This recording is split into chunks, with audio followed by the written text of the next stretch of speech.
നമസ്കാരം. ചില കാര്യങ്ങളെക്കുറിച്ച് പറയുമ്പോൾ ഇത് കേൾക്കുന്നവർക്ക് ഒരു അസ്വസ്ഥതയുണ്ടാകാം, അല്ലെങ്കിൽ എന്നോട് അമർഷമുണ്ടാകാം.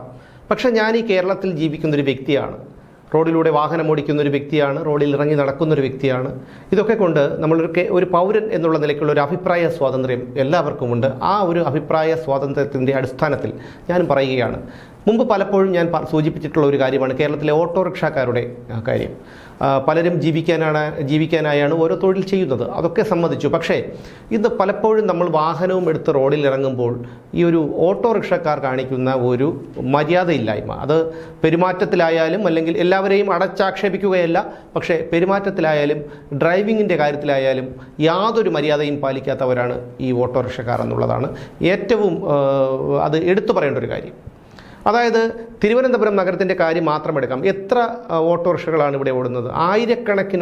പതിനായിരക്കണക്കിന് ഓട്ടോറിക്ഷകളാണ് തിരുവനന്തപുരം നഗരത്തിൽ മാത്രം ഓടുന്നത്. അതായത് മറ്റു വാഹനങ്ങൾക്കൊക്കെ റോബിൻ ബസ്സിനെയൊക്കെ നമ്മുടെ മോട്ടോർ വാഹന വകുപ്പും പോലീസും ഒക്കെ വേട്ടയാടിയത് നമ്മൾ കണ്ടതാണ്. അത് ടിപ്പറുകാരോടും അല്ലെങ്കിൽ സ്വകാര്യ വാഹനങ്ങളോടും ഇതുപോലെയുള്ള സ്വകാര്യ ടൂറിസ്റ്റ് ബസ്സുകളോടുമൊക്കെ മാത്രമേ പോലീസിനും മോട്ടോർ വാഹന വകുപ്പിനുമൊക്കെ ഇത്രയ്ക്ക് അമർഷമുള്ളൂ. പക്ഷേ ഓട്ടോറിക്ഷക്കാർ എന്തൊരു നിയമലംഘനം നടത്തിയാലും അതിനു നേരെയൊക്കെ കണ്ണടയ്ക്കുന്ന ഒരു നിലപാടാണ് ഈ നമ്മുടെ പോലീസും മോട്ടോർ വാഹന വകുപ്പും സ്വീകരിക്കുന്നത്. നിങ്ങൾക്കറിയാം, നമ്മുടെ ഈ വാഹനം ഓടിക്കുമ്പോൾ എല്ലാവരും മര്യാദ പാലിക്കേണ്ടതുണ്ട്. എല്ലാവർക്കും എല്ലാ രീതിയിലും ഉള്ള ഒരു ഡ്രൈവിംഗ് മര്യാദയൊന്നും പാലിക്കാൻ കഴിയില്ല. പക്ഷേ സാമാന്യമായിട്ടുള്ള ഒരു മര്യാദയെങ്കിലും പാലിക്കേണ്ട ഒരു കടമ നമുക്കെല്ലാവർക്കും ഉണ്ട്. ഞാനിതെന്ന് പറയാൻ കാരണം, ഞാനിന്ന് തിരുവനന്തപുരത്ത് സെക്രട്ടേറിയറ്റിന് മുന്നിലൂടെ വരുന്ന വഴിക്ക്, ഇത് പലതവണ നമ്മൾ കണ്ടിട്ടുള്ള കാര്യമാണ്, പറഞ്ഞിട്ടുള്ള കാര്യമാണെങ്കിലും, ഈ സെക്രട്ടേറിയറ്റിന് മുന്നിലൂടെ വരുന്ന സമയത്ത് വലത്തേക്ക്, അതായത് കണ്ടോൺമെൻറ്റ് പോലീസ് സ്റ്റേഷനിലേക്ക് തിരിയാനുള്ള സിഗ്നലിന് ആ ലൈനിലായിട്ട് വാഹനങ്ങൾ നിർത്തിയിട്ടിരിക്കുകയാണ്.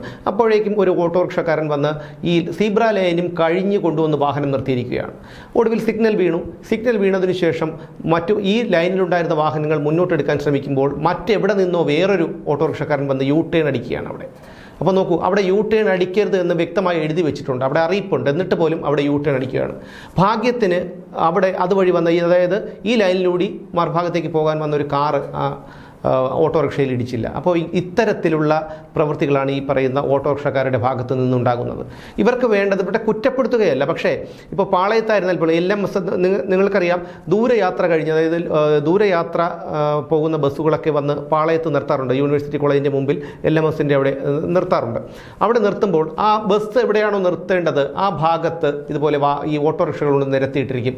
അങ്ങനെ വരുമ്പോൾ ഈ ബസ്സിന് കുറച്ചുകൂടി മുന്നോട്ട് നീക്കി നിർത്തേണ്ടി വരും. അതായത് അല്ലെങ്കിൽ ഒരു വളവ് കഴിഞ്ഞ് പാളയത്തേക്ക് താഴേക്ക് പോകുന്ന, നന്ദാവനത്തേക്ക് പോകുന്ന വഴിയിലൊക്കെ ബസ്സുകൾക്ക് നിർത്തിയിടേണ്ട ഒരു അവസ്ഥയുണ്ടാകും, നിർത്തി ആളിനെ ഇറക്കേണ്ട ഒരു അവസ്ഥയുണ്ടാകും.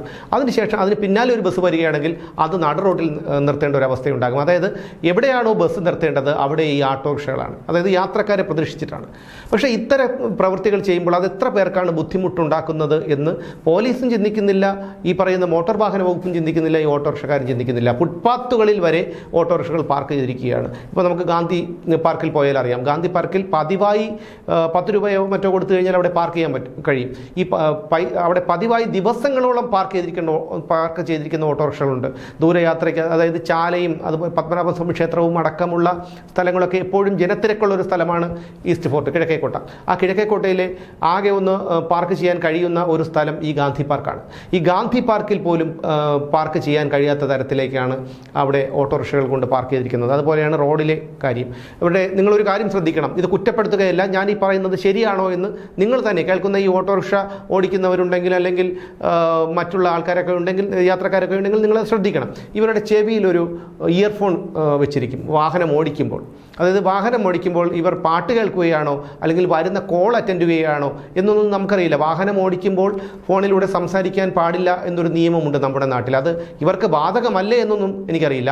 പിന്നെ മറ്റൊരു കാര്യമെന്ന് പറഞ്ഞാൽ, ഒരു മൊബൈൽ ഹോൾഡർ സ്റ്റാൻഡ് വെച്ചിട്ട് അതിൽ ഈ പറയുന്ന മൊബൈൽ വെച്ചിരിക്കും. അതിൽ മാപ്പ് നോക്കാൻ നമുക്ക് അത് ഉപയോഗിക്കാം, അതിൽ ഒരു തെറ്റുമില്ല. പക്ഷേ ഇത്തരത്തിൽ ഇന്ന് ഞാൻ കണ്ട ഒരു കാഴ്ചയാണ്, അതിൽ ഈ എന്തോ പാട്ടോ അങ്ങനെ എന്തോ കണ്ടുകൊണ്ടാണ് ഒരു ഡ്രൈവർ വാഹനം ഓടിക്കുന്നത്. പിന്നെ ചിലരുണ്ട്, ഈ വാഹനത്തിൽ ഒരു കാല് മുകളിലേക്ക് കയറ്റി വയ്ക്കും, അതായത് ഡ്രൈവിംഗ് സീറ്റിലേക്ക് ഒരു കാല് കയറ്റി വെച്ചുകൊണ്ട് ഓട്ടോറിക്ഷ ഓടിക്കുന്ന ചിലരുണ്ട്. ഇതൊക്കെ ഈ ഡ്രൈവിങ്ങിനോടുള്ളത് അതൊരു തൊഴിലാണ്, മഹത്തായൊരു തൊഴിലാണ്. അതുപോലെ തന്നെയാണ് ഇവരുടെ ട്രാഫിക് ലംഘനം. ഇടത്തേക്ക് ഇൻഡിക്കേറ്റർ ഇട്ടാൽ വലത്തേക്ക് പോകും, വലത്തേക്ക് ഇൻഡിക്കേറ്റർ ഇട്ടാൽ ഇടത്തേക്ക് പോകും. ഇനി 4 ഇൻഡിക്കേറ്റർ ഇട്ടാൽ ചിലപ്പോൾ ശൂന്യാകാശത്തേക്ക് തന്നെ പോയെന്നിരിക്കും. ആ തരത്തിലാണ് ഇവരുടെ ഒരു ഡ്രൈവിംഗ് എന്ന് പറഞ്ഞാൽ. അതുപോലെ തന്നെയാണ് എല്ലാവരും ഡ്രൈവിംഗ് മര്യാദകളൊന്നും പാലിക്കുന്നവരൊന്നുമല്ല. നമുക്കൊക്കെ ഈ സാധാരണ തെറ്റുകളൊക്കെ പറ്റാറുണ്ട്. പക്ഷേ ഇത്തരത്തിൽ ഞങ്ങൾക്ക് എന്തുമാകാം, ഞങ്ങൾക്ക് സംഘടനാ ശക്തിയുണ്ട്, ഞങ്ങളുടെ പിന്നിൽ വലിയൊരു തൊഴിലാളി സംഘടനയുണ്ട്, അതുകൊണ്ട് ഞങ്ങൾക്ക് എന്തുമാകാം എന്നൊരു ധാർഷ്ട്യമാണ് ഇവരെയൊക്കെ ഭരിക്കുന്നത്. അതാണ് ഇവരെയൊക്കെ ഇത്തരത്തിലുള്ള പ്രവർത്തികൾ ചെയ്യാൻ പ്രേരിപ്പിക്കുന്നത് എന്ന് എടുത്തു പറയാതെ വയ്യ. ഇവിടെ എത്ര ഓട്ടോറിക്ഷകൾക്കാണ് ഇവിടെ പെർമിറ്റുള്ളത്? പക്ഷേ ആ പെർമിറ്റ് ഇല്ലാത്ത ഓട്ടോറിക്ഷകൾ പോലും, അതായത് നഗരത്തിൽ പ്രവേശിക്കാൻ അനുമതിയില്ലാത്ത ഓട്ടോറിക്ഷകൾ പോലും പലപ്പോഴും നഗരത്തിൽ വന്ന് ഓടുന്നുണ്ട്. ഇനി എടുത്തു പറയേണ്ട മറ്റൊരു കാര്യം, ഒരുപാട് ക്രിമിനൽ പ്രവർത്തനങ്ങളിൽ ഏർപ്പെട്ട കുറ്റവാളികളിൽ പലരും ഇവിടെ നഗരത്തിൽ ഓട്ടോറിക്ഷ ഓടിക്കുന്നുണ്ട്. അത് തിരുവനന്തപുരം നഗരത്തിലെ കാര്യം മാത്രമല്ല, പല നഗരങ്ങളിലും ഇതാണ് അവസ്ഥ. കാരണം ഓട്ടോറിക്ഷക്കാരനാകുമ്പോൾ പെട്ടെന്നൊന്നും പോലീസ് പരിശോധന ഉണ്ടാകില്ല, പോലീസ് പരിശോധനയിൽ നിന്ന് രക്ഷപ്പെടാം. ഇപ്പോൾ കുറച്ച് നാളുകൾക്ക് മുൻപ് തന്നെ തിരുവനന്തപുരത്ത് ഒരു യാത്രക്കാരി ഓട്ടോറിക്ഷ വിളിച്ചു പോയി. ആ കുട്ടിയെ പീഡിപ്പിക്കാൻ ശ്രമിച്ചു. ആ കുട്ടി ഓട്ടോറിക്ഷയിൽ നിന്ന് എടുത്തു ചാടിയൊരു സംഭവമുണ്ട്. അതൊരു ഒറ്റപ്പെട്ട സംഭവമായിരിക്കാം. പക്ഷേ 2 ദിവസം മുൻപ് ഒരു വാർത്ത കണ്ടിരുന്നു. പത്തനംതിട്ട ഫയർഫോഴ്സ് ഓഫീസിൻ്റെ സ്റ്റേഷൻ്റെ മുന്നിൽ പാർക്ക് ചെയ്ത ഓട്ടോറിക്ഷ മാറ്റിയിടാനായി ആവശ്യപ്പെട്ട ഫയർഫോഴ്സ് ഉദ്യോഗസ്ഥനെ ഈ ഓട്ടോ ഡ്രൈവറും അവരുടെ കൂട്ടുകാരും ചേർന്ന് ക്രൂരമായി മർദ്ദിച്ചൊരു വാർത്ത പുറത്തു വന്നിരുന്നു. ഇതൊക്കെ ഞെട്ടിപ്പിക്കുന്നത് തന്നെയാണ്. അതായത് ഒരു ഫയർ സ്റ്റേഷൻ്റെ മുന്നിൽ ഓട്ടോറിക്ഷ പാർക്ക് ചെയ്യുക, അതിനെ ചോദ്യം ചെയ്യുമ്പോൾ, അതിനെ മാറ്റിയിടാൻ പറയുമ്പോൾ ആ ഉദ്യോഗസ്ഥനെ, അതായത് ഡ്യൂട്ടിയിലുള്ള ഉദ്യോഗസ്ഥനെ പോലും ആക്രമിക്കുക. അപ്പോൾ സാധാരണക്കാരൻ്റെ കാര്യം പറയാനുണ്ടോ? അതായത് എപ്പോഴും നിയമലംഘനങ്ങളെന്ന് പറഞ്ഞാൽ ഇവരുടെ ഒരു രീതിയാണ്. എത്ര ഓട്ടോറിക്ഷക്കാരാണ് മാന്യമായി, ഞാൻ ഇവരെ അടച്ചാക്ഷേപിക്കുകയില്ല. പലരുടെയും രീതി എന്താണ്? ഒരു ഓട്ടോറിക്ഷ എടുക്കാം, ഒരു അധിക വരുമാനം വേണം, അല്ലെങ്കിൽ നമുക്ക് മറ്റ് പണികളൊന്നും ചെയ്യേണ്ട, ഇതുപോലെ ഓട്ടോറിക്ഷ എടുക്കാം. ഇതിനെ ഞാൻ വീണ്ടും പറയുന്നു, ഇത് അടച്ചാക്ഷേപിക്കുന്ന ഒരു കാര്യമല്ല, സഹി കെട്ടിട്ട് പറയുന്നതാണ്. അപ്പോൾ അതുകൊണ്ട് തന്നെ ഞാൻ പറയുകയാണ്, ഇന്ന് നമുക്ക് ഓട്ടോറിക്ഷ എടുത്ത് ഓടാം. അപ്പോൾ ഈ ഓട്ടോറിക്ഷ എടുക്കുമ്പോൾ വേറെ ബുദ്ധിമുട്ടൊന്നുമില്ലല്ലോ. രാവിലെ ഇറങ്ങുക, ഓട്ടോറിക്ഷ എടുക്കുക. ഇതുകൊണ്ട് കുടുംബം പുലർത്തുന്നവരുണ്ട്. പക്ഷേ നഗരത്തിൻ്റെ പല ഭാഗങ്ങളിൽ ചെന്നാലും അറിയാം. ഞാൻ പറയുന്നത് തിരുവനന്തപുരം നഗരത്തിൻ്റെ കാര്യം മാത്രമാണ് ഇപ്പോൾ പറയുന്നത്. ഈ തിരുവനന്തപുരം നഗരത്തിൻ്റെ പല ഭാഗങ്ങളിൽ ചെന്നാലും അറിയാം, ഓട്ടോറിക്ഷകൾ അവിടെയായി നിർത്തിയിട്ടിട്ട് അവിടെ ഇരുന്ന് മൊബൈൽ ഫോണിൽ ഓരോന്ന് കാണുന്നത്. എന്നാൽ ചോദിക്കും, അവർക്ക് എന്താ മൊബൈൽ ഫോൺ കണ്ടുകൂടെന്ന്? കാണാം. പക്ഷേ അവർക്ക് അതിൻ്റേതായ രീതിയിൽ അവിടെയൊക്കെ എത്രയോ വാഹനങ്ങൾ, എത്രയോ ടാക്സ് അടച്ചോടുന്ന, അല്ലെങ്കിൽ കൃത്യമായി പല ആവശ്യങ്ങൾക്കും വരുന്ന നഗരത്തിലേക്ക് വരുന്ന ആൾക്കാരുണ്ട്, ഉദ്യോഗസ്ഥരുണ്ട്. ഇപ്പോൾ മഴയായതുകൊണ്ട് പലർക്കും ഇരുചക്ര വാഹനങ്ങളിലൊന്നും വരാൻ കഴിയില്ല. അതുപോലെ തന്നെയാണ് കാറിലൊക്കെ വരുന്നവർ, അവർക്ക് പാർക്ക് ചെയ്യാനുള്ള സ്ഥലമില്ല. അത്രയ്ക്ക് വീർപ്പ് മുട്ടുകയാണ്. അങ്ങനെ വരുമ്പോഴാണ് ഇത്തരത്തിലുള്ള ഒരു രീതിയൊക്കെ ഈ ഓട്ടോറിക്ഷക്കാരുടെ ഭാഗത്തു നിന്നുണ്ടാകുന്നത്. തമ്പാനൂരിലെ സ്ഥിതിയും നമുക്കറിയാം. ഇനി ഇതൊക്കെ ആയിക്കോട്ടെ, ഇതെല്ലാം നമുക്ക് സമ്മതിച്ചു കൊടുത്താൽ പോലും നമുക്ക് എവിടെയെങ്കിലും ഓട്ടം വിളിക്കണമെങ്കിൽ അവരുടെ കാല് പിടിക്കണം. അവർക്ക് താല്പര്യമുള്ള സ്ഥലത്തേക്ക് അവർ ഓട്ടം വരുള്ളൂ, മറ്റു സ്ഥലത്തേക്ക് വരില്ല. പിന്നെ മീറ്റർ ഓടുന്ന എത്ര ഓട്ടോറിക്ഷകളാണ് ഇവിടെ ഉള്ളത്? മീറ്റർ ഓടി കഴിഞ്ഞാൽ തന്നെ അവർ പറയും റിട്ടേൺ ചാർജ് തരണമെന്ന്. റിട്ടേൺ ചാർജ് തരണം എന്നുള്ളൊരു നിയമം നമ്മുടെ നാട്ടിലില്ല. പക്ഷേ കൊടുത്തേ മതിയാകൂ. കൊടുത്തില്ലെങ്കിൽ കണ്ണു പൊട്ടുന്ന തെറി വിളിക്കും. അതുകൊണ്ട് പലരും ഇതിന് വഴിപ്പെടുകയാണ് പതിവ്. പക്ഷേ ഇത്തരത്തിൽ ഇവർക്ക് വേണ്ടതൊരു കൗൺസിലിങ്ങോ അല്ലെങ്കിൽ ബോധവൽക്കരണമോ ഒക്കെയാണ് വേണ്ടത്. അതിന് മുന്നിട്ട് നിൽക്കേണ്ടത് നമ്മുടെ സർക്കാരും അതുപോലെ പോലീസും മോട്ടോർ വാഹന ഉദ്യോഗസ്ഥരുമാണ്. ഈ സാധാരണ സ്വകാര്യ വാഹനക്കാരെയും അല്ലെങ്കിൽ ടൂറിസ്റ്റ് ബസ്സുകളെയും ഒക്കെ ഓടിച്ചിട്ട് പിടിക്കാനൊക്കെ വലിയ എളുപ്പമാണ്.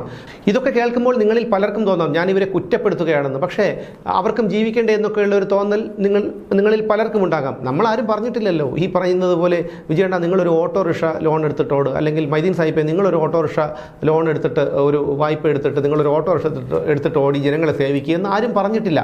പക്ഷേ അത് ചെയ്തോട്ടെ, അത് അവരുടെ അവകാശവും സ്വാതന്ത്ര്യവും തന്നെയാണ്. പക്ഷേ എല്ലാവരും പാലിക്കേണ്ട ഒരു ഡ്രൈവിംഗ് മര്യാദയും സാമാന്യ മര്യാദയും ഒക്കെ പാലിക്കേണ്ട ഒരു കടമയും ചുമതലയും ഒക്കെ ഓട്ടോറിക്ഷക്കാർക്കുമുണ്ട്.